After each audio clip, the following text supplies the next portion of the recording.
Hi and welcome to 12 Cards of Christmas 2017. Today we're creating a shaker card.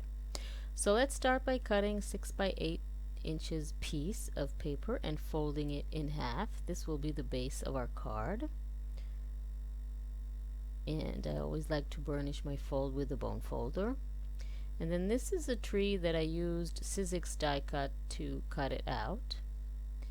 And what I'm going to do is cut around the edges of the tree, leaving about 1/4 of an inch frame, and this will be the base for our shaker card.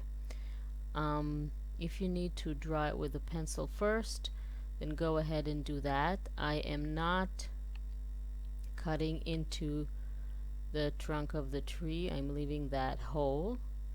That would be just a trap for all the little beads and things that we're going to put in the shaker. So best to leave it like that. Now I want this tree to have a lot of dimension, so I'm doing a double 3D foam tape layer. The first one is going to be for the plastic, the transparent plastic that is going to close the shaker like this.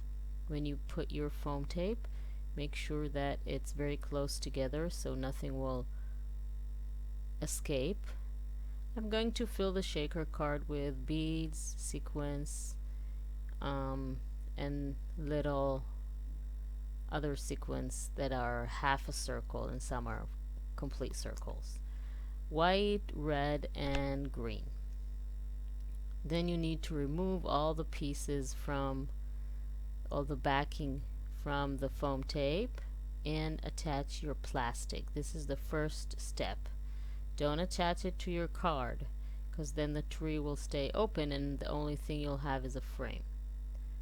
So what I'm going to do is cut the plastic around the frame of the tree, around the shape.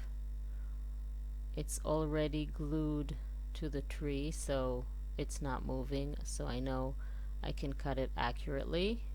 More or less, it's transparent, so it doesn't really matter. And now I want to add another layer of foam tape. This will be for the shaker itself. This will be the space in between the card and the plastic for all those little beads and sequins to move. So I'm finishing the frame now. And all I need to do then is take the backing paper off and glue it down without the little moving parts running away from the card.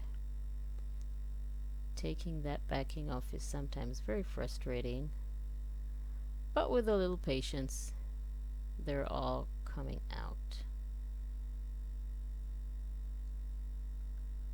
Sorry for my dirty fingers. I used some spraying on a different project and it takes a few days for it to go completely away.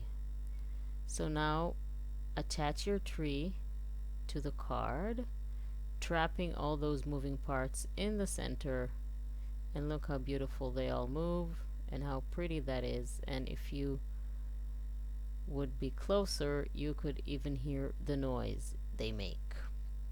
Now I cut also the word Mary, which I'm going to add, and I always like to start with a center letter, making sure that my word will be in the center more or less of the card. So that's kind of a tip for you.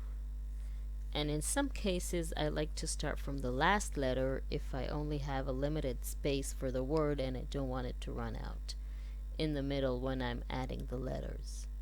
So it depends on how much room you have and if you want it centered or not. Don't worry about the glue. It will dry clear, so all those little white blobs are going to go away.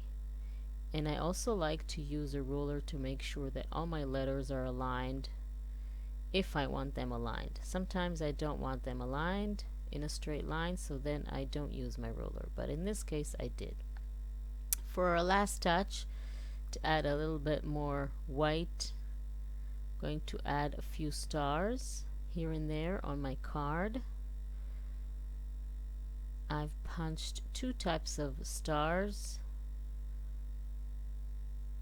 and I can add them to the card now.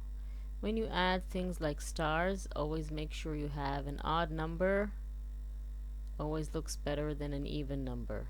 Don't know why, but that's how it is. And just to finish the card, I'm drawing a little swirly frame around the card with a white Posca pen.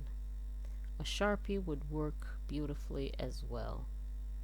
If you don't want it swirl, you can just take a ruler and draw a straight line. So this is the card. Thank you very much for joining me. I hope you enjoyed this video.